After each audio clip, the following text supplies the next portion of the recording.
Right? Hi. Good evening, everyone. Hey, y'all. Welcome back. Can we say that? We've done this once on YouTube. Welcome back. Welcome back. Welcome back, everyone. Welcome back. It's y'all for it's joining great to have everybody joining us. We hope that this is streaming live. We are doing this. We're running solo without a tech person. Zeke was not able to be with us tonight, so we are doing this on our own. So let us know in the comments. Give us a thumbs up if you can see us and hear us. Oh, yes, please do. It looks like it says 55 waiting. Are you seeing this? Are we actually live? Are we live yet? Well, we should be any second now. Okay. So I think we are. I think we're rolling. Maybe my rural internet that is. Hey, y'all. Oh, thanks. Okay. Are they seeing us? us? Yes. Okay, good. Yay. Okay. Whew. Oh, I'm done. We're good. We've done this. You're a technology genius. I've said it once. I've said it 1,000 times. This is not my spiritual gift, but we made it. We're here. So thanks, y'all, for joining us tonight. I just got a text from someone that said you're live, so that's good. Thanks for joining us, y'all. I'm Sarah Ford, and I'm here with Mandy Powers Norrell. Mandy, what a day! It was a day. I got zero accomplished. I went to physical therapy and I had the thing in my ear, and while I was doing all of my exercises, I'm updating the therapist. Oh, you know what he just said? And you believe? Following it. Yeah, I think they liked having me there. Of course they did. I mean, number one, because you're you, but number two, you're keeping everybody up to date on what's happening with the trial. So we're fresh off of, you were just on News Nation. Yes. And you have CNN tomorrow. That's a big deal. Yes, that's exciting. It's kind of like, okay, sure. You want us to just talk? Sure, we can do that. So we're very happy to have everybody on here because we've got so many things. We want to wait just a minute or so while people are coming on because I can see them coming on. But before we jump in, because the last time we talked was Monday. Yes. We were off. How many things have happened since then? 35,000. Okay. A lot. It's been a lot. But I do want to note that today is the anniversary of the boat crash in which Mallory Beach just tragically passed away. And so I just want to note that because tonight would be the tonight, exactly. The 4-year anniversary. So my heart and thoughts and prayers go out to all of her family and friends. I can't imagine how difficult this is for them having to, especially today, hearing from Alec as he was testifying. It almost seemed like directly towards them, how difficult that is. But sending love and prayers to them for the loss for their beautiful girl. Absolutely. Should we jump in with the experts? I want to. So if we were giving them a score, like if we were grading them, A, excellent, F, failure, what would your score be? Are we grading them on the entertainment factor? Because that one, he had me entertained. It was I'd give him a 10 for entertainment. He was a jack of all trades. He was an A for entertainment, but A none. He was like, well, have you taken a class in this? No. Have you ever studied this? No. Well, do you know this? Well, yeah. Have you ever done any studies about when a bullet comes out of a gun? Yes. What studies? All the studies. I've done all the studies. Every study, all kinds. And they're like, well, have you published any papers? I'm more of a doer. I'm not a publisher. I'm a doer. So, I mean, I can appreciate that, action over words, but in this instance, not at all, really. Not at all. I swear. And I had spent my whole day saying, don't underestimate the defense. They're going to come out of the cage. They're going to be amazing. And that first expert was high on the entertainment factor, but kind of low on the credentials factor. So, and he said the shooter was 5'2". Okay. Well, that was just, I I think I saw someone posted something about like an Oompa Loompa or something. It was just like, I think like I'm 5'3" and Mandy Matney comes to about here on me. So I think maybe they were trying to suggest that she was out of town. but she was out of town. I say I'm 5'4.5", but it's a complete lie. I'm 5'3" as well. So, but yeah, the experts, I thought not what I was anticipating. Like normally I was like, they're gonna have great experts. And then I was like, Kenny Kinsey. Yes. Kenny Kinsey from Orangeburg. I was like, go Kenny. I was very, very proud of it shows judgment. That Alec does not have money hidden, or he would have brought it out to get expert. The first expert was clearly retained for the boat crash case, not qualified to opine in this case, but they just kind of had to repurpose him because maybe they'd already paid him for the boat crash case and they weren't getting a refund. So they just and used him for this one. I kind of felt a little bit sorry for them on that because, and for him, because he's probably great at accident reconstruction, but this is not an accident reconstruction. Right. This was not his area of assumed expertise, or at least it didn't appear to be that way. Right. What did you think? So Buster testified too after we chatted. Mm-hmm. I was not expecting Buster to testify. I don't know why. I was so surprised. And I know we jumped around a little bit, but I was very surprised that he started off, like he just started off the day. And I don't know that he added anything. I mean, he had to go through the trauma of having to testify because it is not easy, folks. Like, I know that you see people up there talk. It is incredibly difficult to get up there and testify and have everybody looking at you. You've got the jurors, you've got the judge, you've got the court reporters with the masks on. You're like, it is completely foreign to most people. And he's talking about something that is like the most horrible thing anybody can imagine going through. I didn't testify either. I wasn't expecting that. I thought, another family member, if they felt like they needed that, but I definitely didn't think Buster would be the person to do that. And I think there were a couple of times that I really felt like Jim Griffin was setting him up for failure on some of his questions that he was asking. I did too.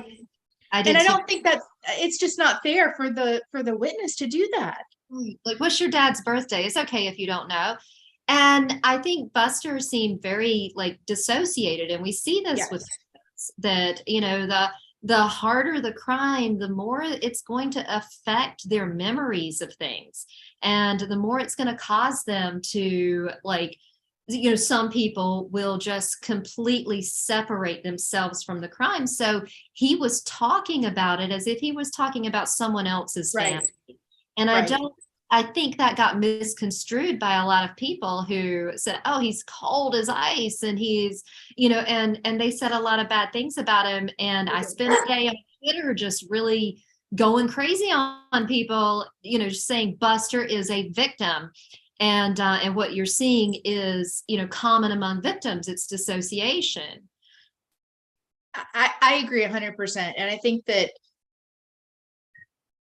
I think that's why I was thinking that they weren't going to put him through that they weren't going to put him on the stand, because there was no real benefit either way. He didn't really bring much to the table for the defense. He didn't really hurt the state's case at all. So it was kind of like a wash. And it was like, why would we put him through that?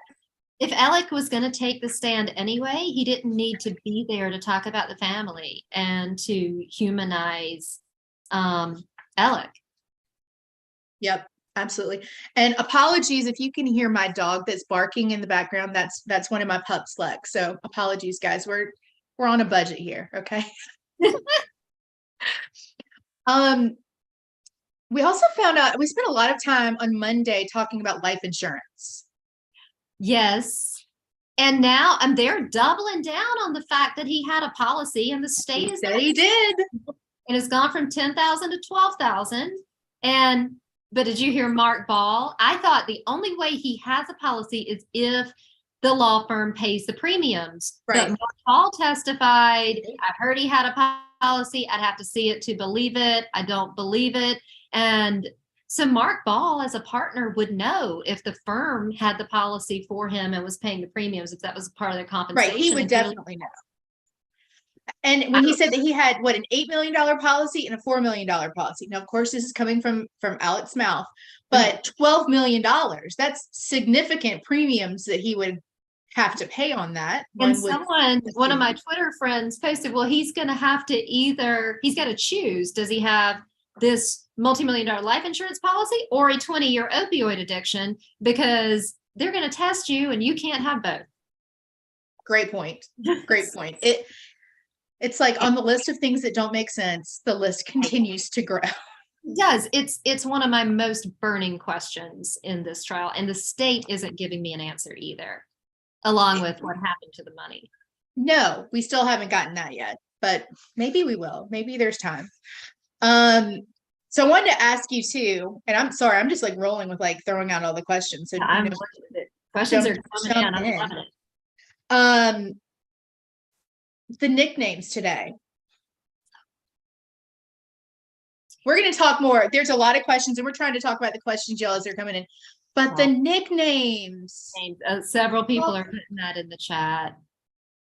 We've never heard that before. Never. Jim been interviewed so many times. He would, when he was questioning people on a redirect, he would say, let's use their nicknames. What nicknames did so-and-so have? And what nicknames were this? Even the nicknames for the trucks. And he never said, what nickname did Alec have for Paul? What nickname did Alec have for Maggie? Rogan Gibson, did he call you by a nickname? Roro? You mean Roro?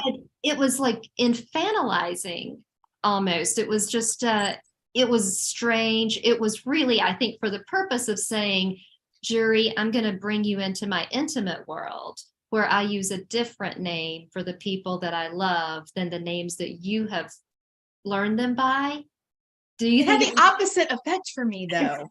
I was like disgusted by it, like listening to it, and I'm like, we've seen all of these interviews that you've done. You talked to all of these people. No one has called any of these people by these nicknames that you are just exactly using today. It didn't make a whole lot of sense. And it's every time he's talking about them, it's Papa, and it's like, I don't know if you're trying to convince us or convince yourself or both that this, is the way that you're saying it. It's just about a different person because he feels good to me. I don't know, but Creighton called him out in cross. He was like, what's this new name? And then Alec bowed up and was like, well, if you want me to call him Paul, I'll call him Paul. But I called him, and he did. Like he would use it. He didn't come up with this for the very first time, but he didn't call him that exclusively. And so it's just kind of, it was weird. It was definitely a weird moment when he started using the nickname. And he started using it like he had rehearsed it, because he said Maggie and Paul. He didn't say it immediately, and he like corrected himself and then used it consistently throughout the rest of his testimony. So it was intentional, clearly. I just don't understand. I think it had the opposite effect for me, at least, than on what he was thinking it would. But me too.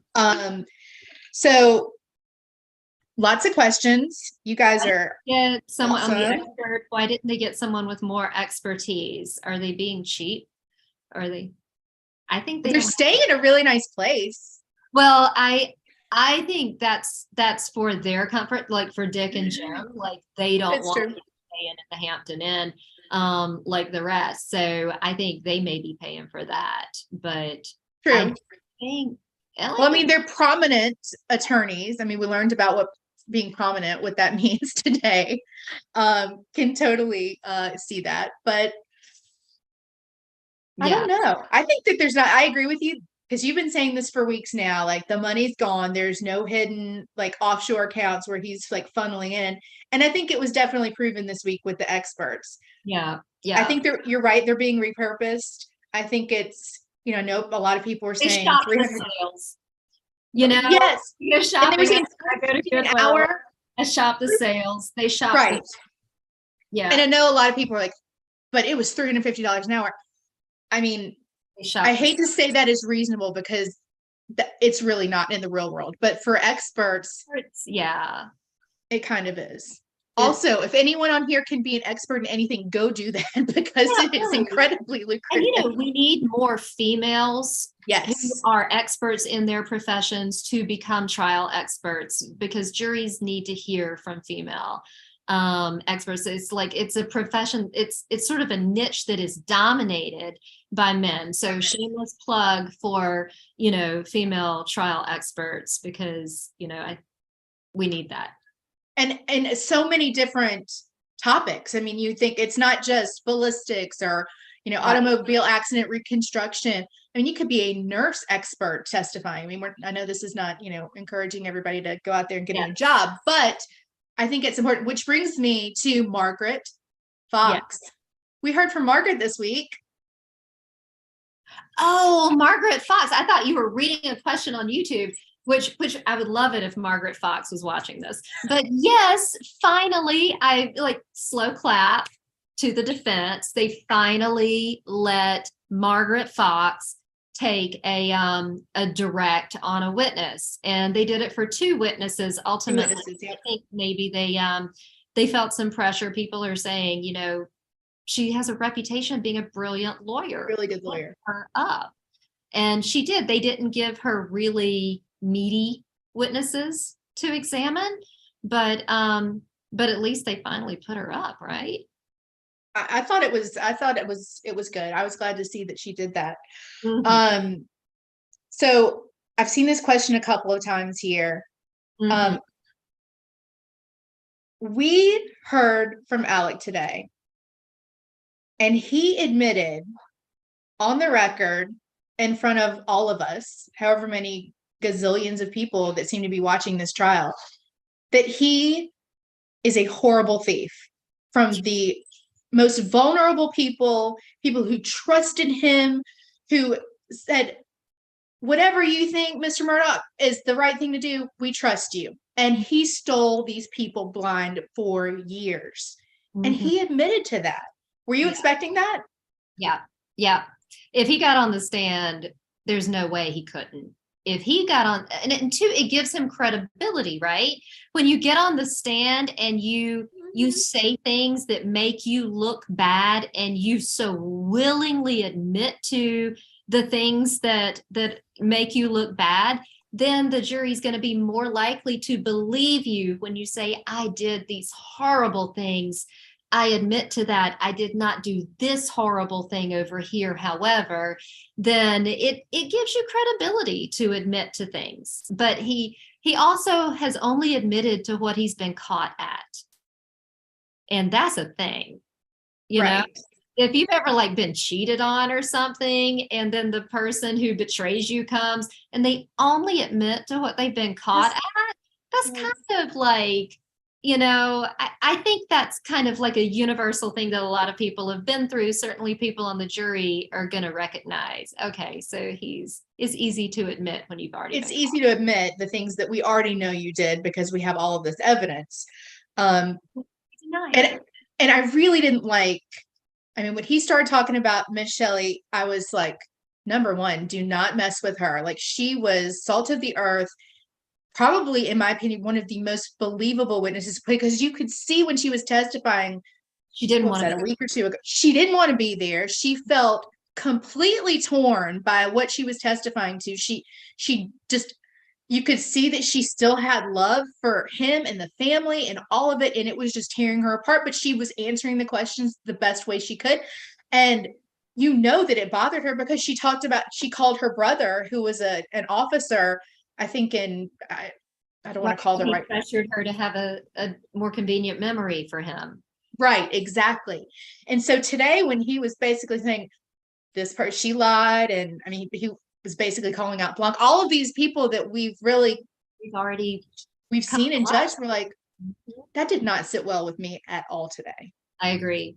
I think that that was a poorly calculated, but and for me, I wanted him to testify mainly because you have been wanting him to testify. I want to hear it. And I was like, no, don't do it. Don't do it. Don't do it. But I also thought, if you testify, you're going to have to say what happened. You're going to have to give us the answers to everything, even the questions we didn't even ask you. Right. And, you know, you're going to have to tell us things that are not just the truth about what you've been caught at, but give us the whole narrative and the whole story. And all he did was come up and be like, okay, yeah, they were wrong about this, this, this, this, and this. Now, he even tried to get down off the stand when the defense said no further questions, and the judge had to like tell him, you can't, you're not done. I know that you're disbarred, sir, but have a seat. But like, you didn't forget everything you used to know when you were a lawyer. I know you're familiar with this. Yeah. It was so frustrating to me because every question he asked, Creighton Waters, every question Creighton Waters asked, Alec answered with a question. It was like, what's your name? Well, do you want my government name, or do you want my nickname, or do you want like what my friends call me, or what they call me back in school? It was like, if you were to say my name is Richard Alexander Murdaugh, I wouldn't disagree with you. I wouldn't disagree with you. I mean, some people call me that. I trust you, Mr. Waters. Sir? I trust what you have in front of you. I got no reason to disagree. Yeah. I think that he's actually doing better than I thought he was going to be doing. I think he's doing better on cross than he did on direct. I think so too. I was like, this is done. We're done here. And then I was like, he's smart. He's a smart guy for sure. People who are really pulling for the prosecution who want to paint the defense as not smart, but you know, it's inconvenient to your side, but you know, you can't just suddenly say they're not smart because you don't want them to be smart. He's smart. He's right. Smart, and he's done this, and he's not he's not really screwing up. Now, I think Creighton goes home tonight, or goes to the motel that he's staying at. Hilton Inn, the non-prominent location. Yeah, and then he has his sea legs with Alec now, and he can come back tomorrow. And because he got a taste of, okay, where was I pushing his buttons and where was he pushing mine? And you know, I can recalibrate and come back tomorrow and be ready. I think so. The way Jim Griffin started, like his direct was like bam, and I was like, whoa, again, we're like here with the community theater. Yeah. But I was expecting more punch from Creighton. I was expecting, I mean, he just kind of went right in, which okay, respectful, but I was like, go in there. You are a liar, sir, right? And you have stolen from all of these millions of dollars from all these people. But let's go back. We're gonna get to all that in a second, Mr. Murdaugh, aren't we? Yeah. I was expecting more something. I thought Creighton was leading him down the little path and your granddaddy was a solicitor, your great granddaddy, your father, 1910 was this, 1920 was this. And you said the reason you lied about being at the kennels was because you were afraid of law enforcement, that you were paranoid about law enforcement. You are law enforcement. Look at that badge. Has been law enforcement, but he didn't. He really kind of didn't make that punch.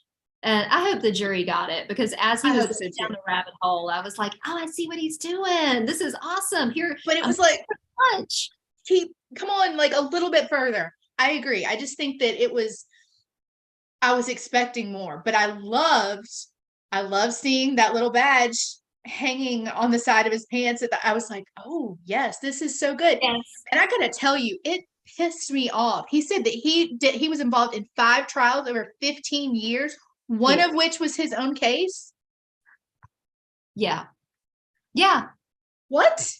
15 years. And why the hell did he have that badge then? Like, I was like, enough in the solicitor. He was prominent. Lights on his car and a badge. I do contract work for the solicitor's office. I don't have a badge. I don't need a badge. I can't think of a situation that would require me to have a badge. It's not necessary. Mine is now on a plaque, my badge, but I mean, it's not like you're like, oh, hello, I'm, here at, Lights on House your of Pizza, and I'd like a, Before I talk crap about that, did you have lights on your car? no. Okay, good. I mean, oh my gosh. Oh Lord. No. Okay. We're not going to go down that path, but oh my gosh, that would have been that, crazy. that was wild. But having a badge for doing, I was like, no, this is ridiculous. This is absolutely ridiculous. I thought it was really offensive to those of us who've actually been prosecutors and tried 5 cases in 15 years. A year. Like, and he didn't actually try him. He tried the one, right? He was involved. He tried one. He was second chair on that. Now, second chair, let me tell you, they do a lot of work. So I'm not knocking that. If that was his role, he was also a named deputy solicitor, and he didn't even know that. So, that was but he admitted to it. So I think he was very forthcoming in saying, well, yes, I would have the badge in my cup holder in case I got pulled over, because it has a warming effect with law enforcement. I'd never heard that term before. It has a warming effect. That sounds like something used in advertising. He's thinks he's like the Mad Men, the Don Draper of term. Like, that was just. I'd have it on my dashboard because it hello. So when I'm breaking the law, it'll make people feel bad for me or to like me more. So I won't get. It was just like, but the fact that he would admit to that says, well, if I would admit to trying to get an advantage when I'm speeding, and I'm willing to tell you that, then if I had committed murder, I would be willing to tell you that too. So because I'm telling you I didn't, then I didn't. We must believe. Because I told you the truth on this other thing and it didn't make me look good. So I think that was, that was the attempt there. I don't know if he scored points with the jury in that or not, but it does make people more credible when they admit to negative things about themselves. Yeah, I agree with that. But I'm like a little got the little pursed lips thing. I'm still like, oh, I know. I was too. So, all right. I'm seeing a lot about the nicknames. I think we have addressed that. That's I saw somebody on Twitter today who was giving nicknames to all the other characters in here, and one was for Jeannie Seconder, Meanie Weenie Jeannie. Caught me stealing money. It got me tickled, but that's cute. Very clever. So let's see the policies. We just talked about that. Okay, so you see the rumor John Grisham was in the courtroom. The mayor. He's the mayor, but he did look like John Grisham. He really did. And everyone's like, he's right. He's using this for his new novel. He doesn't need real stuff or novels. He can make stuff up, and so he has that benefit of fiction. So yeah, he wasn't. But he also, the side by side, I was like, is that him? Is that John Grisham? They really do. He did look a lot alike. Yes. So yes, keep seeing a lot of things about nicknames. His voice. So do you think he was putting on when he was up there testifying today? On direct. For me, it was not believable. And, and I hate to say how anybody should sound or should act, but anyway, it was not the version of Alec Murdaugh that I remember. I'm learning that I never knew him, even though I thought I did, but it did not feel authentic to me on direct. On cross, I think he was being completely himself. I think it's just, but on cross, he wasn't being asked the hard questions yet about his, what he did to, about that night. And on direct, I think he was very conscious that the jury wanted to see true emotion, that the jury wanted to, I felt like he was authentic when he was talking about how much he loved Paul and Maggie. I have never doubted how much I don't doubt that either, but people, you can love people and you can also do really bad things to people. And we see it every day doing the work that you and I do, that people say, I love you, and To then abuse you, kill you, whatever. you can love someone dearly and also not you, some people can love someone dearly and then also do terrible things to them. And I cannot dispute that he loved Paul and Maggie dearly. And I agree with that. I don't think, and we talked about this on Monday, I don't think that there's like this line where, you know, I don't understand how this person did this because it just doesn't make sense. Right. I don't think it has to make sense. And I think that's we want it to make sense because it means like, I can't do this, or my loved one couldn't do this to me, or someone that I love, or I could, and we want it to make sense. But I think that there's no exclusion where it says, you know, where we're like, this person loves this person, but also they murdered this person, abused this person, you know, assaulted this person, whatever. It can be both. It can be both. And in fact, the majority of crimes are committed by people you know. Right. And in fact, intimate partners for the most part. So I think that that's a really important myth that that it needs to be dispelled, because it's not the stranger that you often need to fear. Mm-hmm. Sometimes it's the person right inside your home, and that's scary. And I know that's hard for people to grasp. Yeah.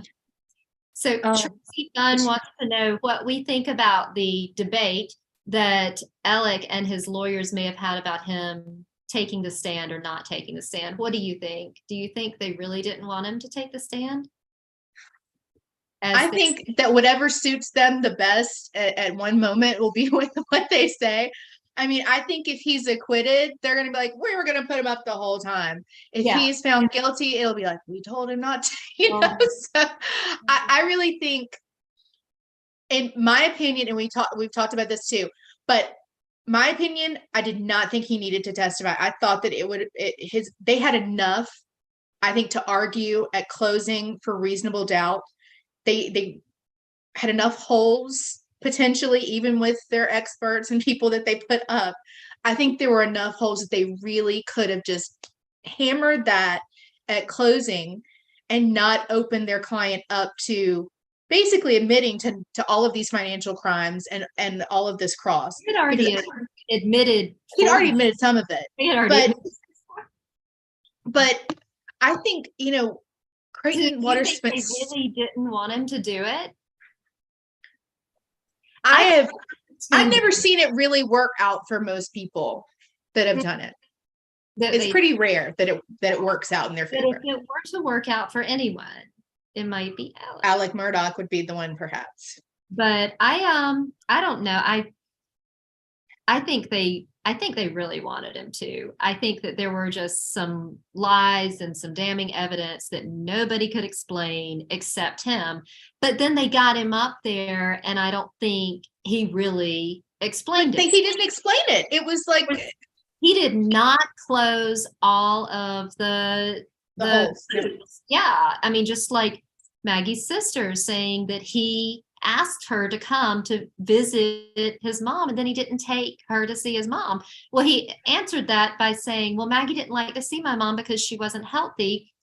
But that doesn't answer that question. Why did you ask her to come in the first place to see? But let's talk for an hour about the dogs and the guinea fowl and the chickens and all the things that don't matter. The details. Somebody had a collar. We've got a lot of people in the comments saying, you know, he remembered the details about very insignificant, convenient details, right? I mean, very very helpful.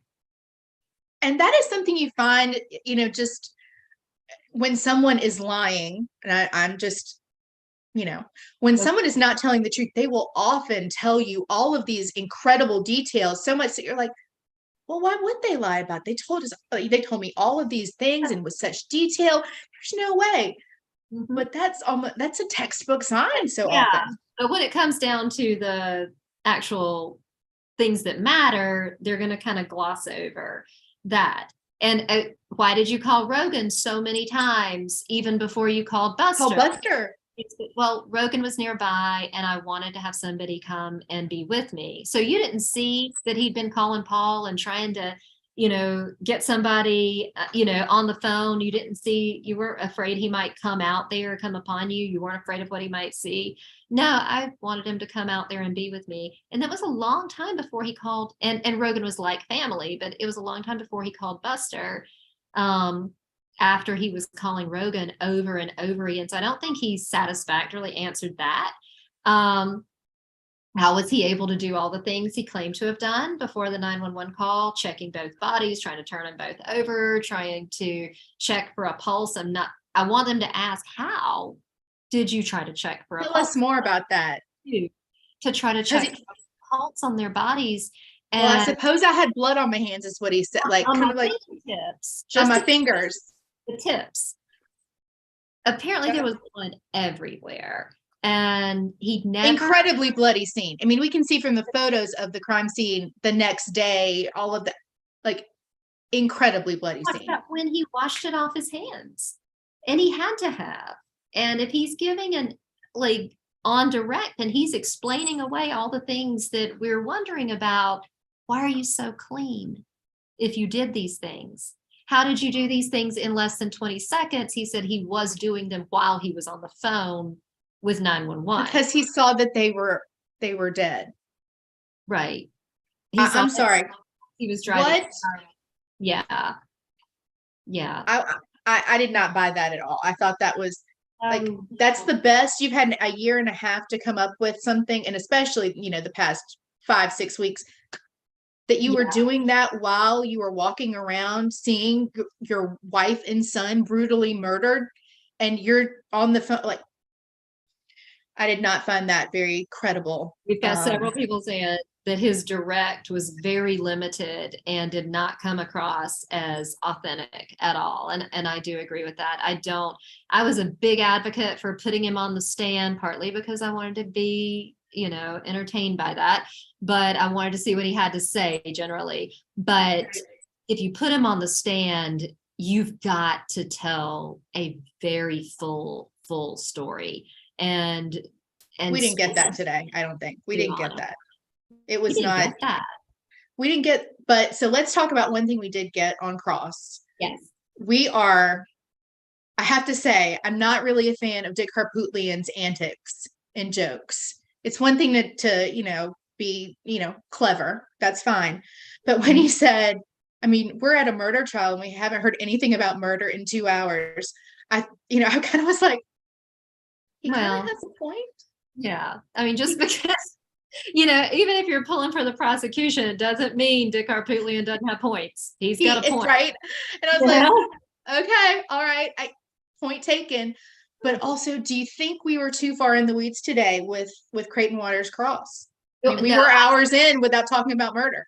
I was getting frustrated, but I also wanted to give him the benefit of the doubt. He was looking at the clock. And I don't think he wanted to get into the meat of whatever comes next and then get cut off by the time. So he spent that time just letting Alec show himself to the jury as somebody who isn't going to answer questions directly, who isn't going to, who's going to repeat your question and then kind of give a roundabout kind of good old boy answer. And then ultimately it was like, you don't remember a conversation with a single person you stole from. Like, you don't remember having that conversation and feeling badly in the moment. If you do, describe it. And Alec was very evasive about that. He's like, oh, I remember plenty of them, but not the one you're asking me about. And so Creighton gets very wide, very open-ended. Well, tell me one that you remember. And he's like, a lot. It was kind of like the expert that he hired. All of them, a lot.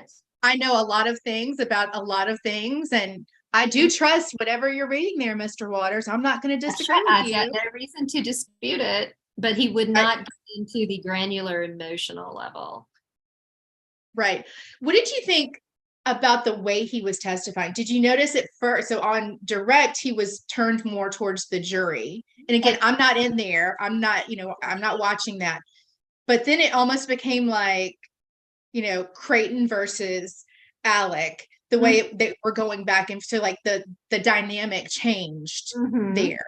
How do you think the jury was thinking about that? And what do you think their thoughts are? Because juries like it when someone's testifying and looking at them and making that connection. That. And on direct, I think he physically turned the chair to face them and answered the questions to them.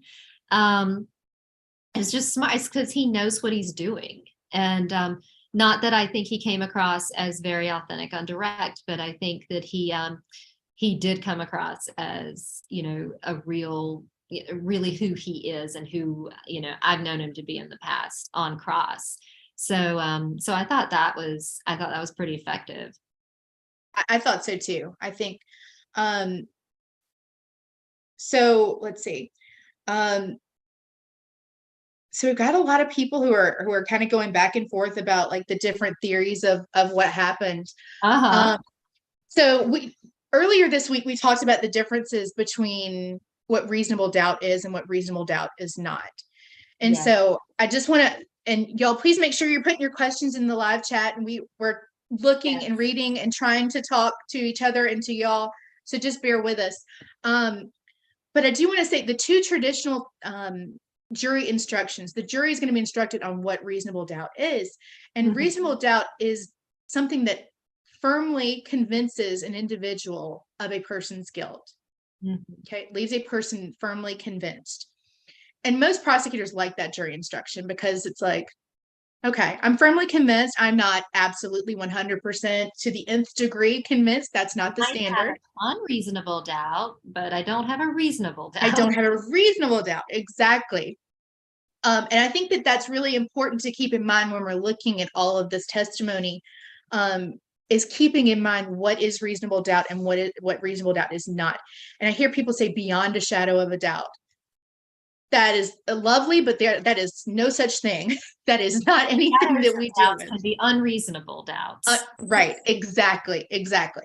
So keeping that in mind, do you think Alec testifying today gives the jury more to think about as far as reasonable doubt, or do you think that he was better off before? I think it does. I'm so interested to know what you think about this because like when I just spoke on News Nation, they were like, so do you think he helped himself or hurt himself? And I said, well, he helped himself, but only because it's relative. Like he was spiraling down the toilet. And so he might be here and now he's here. It's not like he was fine going into this. He was not fine. He could only help himself. And so I think, like when people come to me for bankruptcy, they'll say, well, this hurt my credit score. And I look at their credit score and it's like 350. And I'm like, no, it won't hurt it. Get rid of your debt at my We got nowhere to go but up, baby. Nowhere to go but up. You can't go much lower than where you are. And I think that's where he was. He was just like, he could not hurt himself by testifying at the point he was at. But I mean, you thought that they had a good shot at reasonable doubt, and I didn't. So I think so. I mean, I think that there were enough things. Now, don't get me wrong. I think that there's plenty of really good evidence that the state has put in. I mean, I think, the lying is important, notwithstanding the financial stuff, but the lying about where he was, when he was there. Oh, I didn't see them, all of that. And we know that is a complete lie. Right. I think that's good evidence. And I think that the video, the OnStar, lie about that. He had to know the time of death to know it was important to lie about it, right? So exactly. So in my head, they've got all of these things that really are lining up with his story because he's lied about it 1, 2, 3, however many times he's talked about it and been interviewed. And I thought that with the information that they gave him, I guess that was what David Owen from SLED, when they kind of talked, and that was like at the very end, he's like, well, did you kill your wife? Did you kill your son? I thought at that, I was like, I think they've got a lot to argue. I mean, I think that the investigation was not a perfect investigation by any stretch of the imagination. No investigation ever is. But I think that holds a lot of weight for juries when they're like, well, we've got, the OnStar, we've got the video, we've got that he's a liar, we've got all these things that are kind of coming together, but also we have investigators who let all of these people trample over this crime scene, and we have all of these people who are just not, not doing what we think their job should be. It doesn't seem like it's a good investigation. I think those are very successful arguments to the jury, because you have these expectations of law enforcement doing the right thing, hopefully. Right. And now they didn't do it as badly as I think, Dick Harpootlian. Of course. As that's his job. That's his job. He wants to do that. And I don't think that they were trying to throw it as I think some people would say, but at the same time, throw the investigation like purposefully deferential to a powerful family. But you can let people trample all over the DNA. You can destroy the blood evidence. You can destroy the high velocity impact spatter. And, all of that fragile stuff can be gone, but the durable stuff is the tech. You can't get rid of that by walking all over the crime scene. And so he didn't know about it, though. That's the best thing, is he had no idea about the things that are ending up biting him in the behind. Right. Even though he made an effort, if the state is to be believed, he made the effort to establish an alibi, to establish, these markers. He wasn't aware of how far tech had gone, according to the state, I think. And they even questioned him today about, you have used this kind of evidence in your own civil cases. And he said, yes, he had, but I don't think any of us knew about, I didn't know until very recently about geofencing warrants and how much, and the OnStar could give longitude, latitude by the second. And, that's massive. It is. And I think as a lawyer, I'm seeing it not destroy that. And that's all. Exactly. And it's, to me, I'm so grateful for that, because I can see how it can help in so many cases, and can really help make prosecutions more successful. Right. But I keep thinking people are like, that's scary as hell. And I get that too, where we have no idea about the data that's being collected. Go get you a 1980s car. I'm getting a little flip phone. Yeah, get your flip phone or no phone or whatever. But really, just kind of don't be criming. And that's right. Just don't commit murders, and you're probably going to be fine. Probably be okay. But yeah, it is kind of freaky to know that we are that tracked. And so I kept waiting for them to say, and also his phone was filming him, or something like that. Are we going to find out that it's even more big brothery in all of our lives than we already thought it to be? Because this is really to know that your phone registers orientation changes and all that. That was a little creepy to me, and I think to a lot of people, even though I'm not out there committing crimes. It is alarming. It is alarming, but also you're like, all right, though. I mean, that's really what is breaking this case open. Helping, all the trampling of the crime scene ends up, I think, not mattering in the end. You can throw all that out and only have the tech, and I still think it's beyond reasonable doubt. What kind of attitude? I'm thinking attitude tomorrow. We're going to start off. Creighton Waters going to continue cross-examining Alec Murdaugh. He says he's got maybe 3 or 4 hours. But he also said that he thought he'd be further along this afternoon than he was. So that's relative. Yeah, Alec he's not answering quickly. He wants to drag the time. He's a bit of an obstructionist, right? He's being Alec. Yeah, And in his position, I'd do the same. But I wouldn't be. I would make it easy. I definitely would make it easy. But also I would just answer questions that are pretty simple, like, are you a wealthy person, or did you come from a prominent family? Well, what does the word prominent mean? Or what? I wouldn't consider myself, well, sir, your wealth. You made millions of dollars a year. Successful? Well, I don't know how you define successful. Just say, Yes, just answer. And to me, those are the things that, to me, if I'm on a jury, those are things that matter. It's like, just answer the question. Just answer the question, because it's like, just get to it. And I think I really loved at one point, but he's like, well, if we can speed this up, and Creighton, he's like, no, we're not. I know you want to, but we're not going to. Thanks for that. Yeah. So what kind of attitude do you think we're going to see from Alec? Do you think he's going to get some coaching? Surely. Don't you think? I mean, it'll be like, don't let him make you rage. Right. Yeah. Because technically when someone is on the stand, you're not supposed to coach them. Right. You're not supposed to have conversation. You're not supposed to discuss your testimony. The whole thing is like, they might not coach him on the questions, but they might coach on the demeanor, perhaps. Get a hold of yourself. Do not let anybody make you rage, because wouldn't that be the most awful? And you could see it getting right up under the surface a few times. And I think Creighton was kind of testing, like in how far he can push. They tested the weaknesses in the fence, in the electric fence. He was testing the weaknesses in the fence. And then, you could see it almost getting there. But I think he's pretty confident after today. I think he's kind of like, I got this. I'm back in the saddle. I'm just on the witness stand instead of in the courtroom. Right. I'm answering them. What do you think? I keep thinking that, for someone that clearly has lied about multiple things, has stolen millions of dollars, appears to have narcissistic personality disorder. I'm a lawyer, not a doctor, so don't come for me on that, but it appears that way.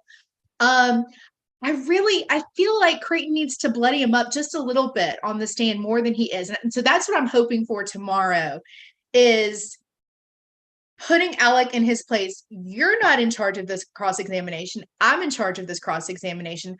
I ask the questions here and you answer them. You chose to get up on this witness stand, then you are going to answer my questions.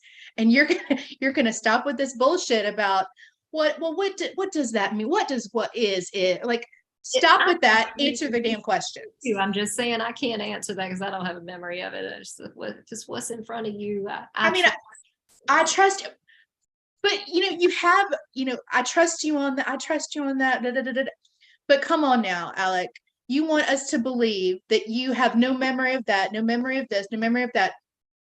But all of these opioids that you've been taking. Of that 1 minute period where you stopped in your mama's driveway because your phone had fallen between the console and the seat and you had to fish it out. And that was before you knew your wife and son were dead. How do you have such a... How would you know?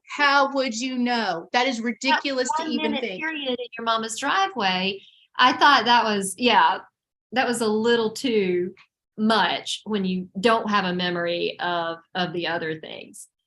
Is it true that all there needs to be is one juror who believes that there is reasonable doubt and there is therefore a hung jury and potential retrial? You got that one, Sarah? Yes. The answer is yeah. So you can have 11 people on the jury that say he's guilty. They can go into deliberation, say starting next Wednesday, they go in, they talk, they vote, and they say 11-1. That one person can hold out days until they go back to the court. They go back to the judge and say, Judge, we have been deliberating for 9 hours, 10 hours, and we do not have a unanimous verdict, because we have to have a unanimous verdict to find him guilty. Mm-hmm. So either that one person convinces the other 11, or that those 11 try to convince that one. But if they can't, it's a hung jury. So It would be a mistrial, and they would potentially, although I don't think they will retry this, especially not after the testimony they've got on him today. I don't either. I got enough cases they need to start moving on. I've got a backlog of several hundred cases that need resources, that need, a lot of attention. And it's just, the victims and the defendants in this state who are waiting for their day in court, and they're waiting for justice. They're waiting behind Alec Murdaugh. And so I'm really anxious to get this done so that they can have their time in court. And court's happening all over the state. A lot of lawyers didn't get a lot of work done today, and they probably won't get a lot of work done tomorrow. But it's so fascinating because I mean, this is seeing in real time what people are doing. We're getting a vision into the courtroom that we don't often have. We're hearing, from other people who are watching it together. We're chatting with them and seeing it. You don't often get that ability when you are, when you're trying a case. So seeing it and seeing what's working, what's not working, that motion, this motion, whatever. I mean, I think I wish that we could get continuing legal ed credit for this, because I know a lot of us have a lot of hours for it. Oh, this is like educational. This is educational. Have this background and pay a lot of attention to it. Yeah. So you're on the jury. How are you voting today? Well, I think I've looked at this whole thing as if I have the luxury of not being on the jury. So, the whole time I have thought, because I've followed it along the way, I never would have been picked for a jury because I knew too much about the case. I knew him. You knew people in it. Yep. And, I was already, my whole mind changed in the roadside shooting. I had been adamantly defending him. I was so sure that he was innocent, and I was so worried about him. And then the day I found out he was stealing from clients and he staged his own shooting, I felt like a fool to think that he would not have staged this one as well and lied about it as well. So I have felt, possibly out of, sort of the sense of like betrayal, that maybe we're, beyond a reasonable doubt. And I think that I've been biased in that way going forward. So I don't know that I could be a juror, would be a juror, would ever have been picked. So I don't think I can be unbiased, because I've been mad. What a great lawyer answer that was, Mandy. How about you? I'm telling you, so I will tell you that I haven't watched any of the documentaries. I haven't listened to podcasts. I did not do that intentionally because I wanted to view this as if I were a juror. Like, I'm watching it, I'm hearing a lot of this stuff for the very first time. Obviously, there's information that you just know because, you exist. You can't help that. But seeing this, I thought from the very beginning it was going to be a mistrial. I think, they had the prosecution had a really good week. They had a really good end to the week last week, which I think, raised them up. I don't think that the defense has overcome that lead yet. But I think it's going to be really difficult to convince 12 people of anyone's guilt. But in particular, this case, I think it will be very difficult. Doesn't mean it's impossible. I think that the state, is doing a hell of a job. And I think I'm very, excited to see what kind of Creighton Waters, Alec Murdaugh, tango we're going to see tomorrow. But, we'll keep our eye on it, right? We're not going to just stop talking about this. I think we would have the majority of jurors probably saying guilt, but to get to all 12, I'm with you. I'm not sure about that. I don't know if we're there. So, yeah. Well, we're wrapping up our hour. So much. I think I'm scrolling the questions, and I think we've addressed most of this, but tried to hit a bunch. We had so many people join us. Thank y'all so much for participating in this. We appreciate it, y'all. And please, and so I do have to say this. Thank y'all so much for all of these names that y'all been throwing out, because we're just chatting. We don't have a name for this, but thank you for that. Keep sending them to us, because you guys are really creative.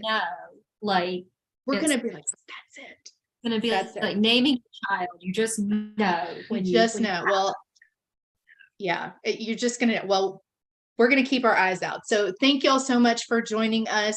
And are we going to be back on Monday? Is that our plan? Yes. Mondays and Thursdays work great for me. They work well for you? They work well for me. Do they work well for y'all? In the comments, let us know. People they don't work well for aren't like logging on. So. Yep. And plus, now this is our second time that we are recording it, so you can catch it after the fact, because we are learning and growing in our technology. And I think we've been live for an hour. We've made it. We've totally made it. Go us. We can make it happen. All right, y'all. Thank you so much. Please make sure that you are taking care of yourself as you're watching this. This is heavy stuff. This is rough. So please make sure you are, checking in with your family and your loved ones, and taking deep breaths and getting out of nature, because this is a lot. And I know some of us are very attached to what we're seeing on the television, understandably, but I feel like a mama bear. I have to just say that at the end every time we talk. So until Monday, we'll see you on Twitter, and y'all have a great night. Thank y'all for your kindnesses. Good night. Thank y'all. Good night.